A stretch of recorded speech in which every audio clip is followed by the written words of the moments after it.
अस्सलाम वालेकुम दोस्तों, मैं हूँ इffat और अभी मैं बीजिंग दाशिंग एयरपोर्ट से आपको सलाम पेश करती हूँ।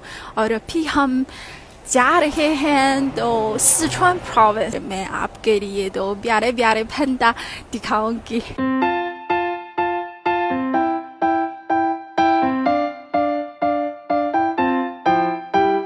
अब देखें, मैंने तो एयरपोर्ट पे एक पांडा हाउस तो देखा है।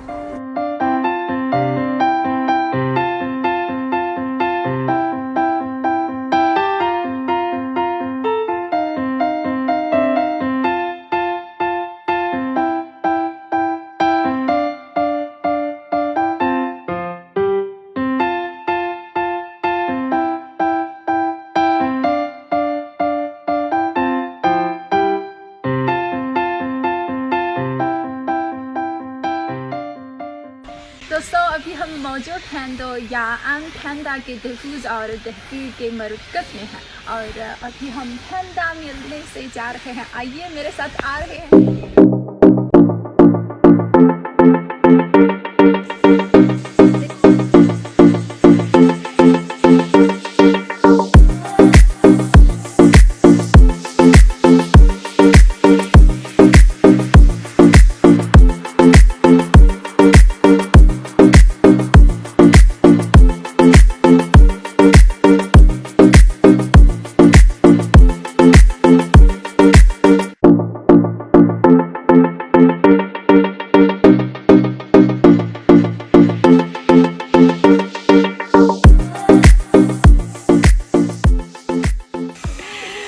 दोस्तों, आप देखें मेरे साथ तो पांडा ब्राइट खा रहे हैं और गाजर खा रहे हैं, कितना प्यारा है।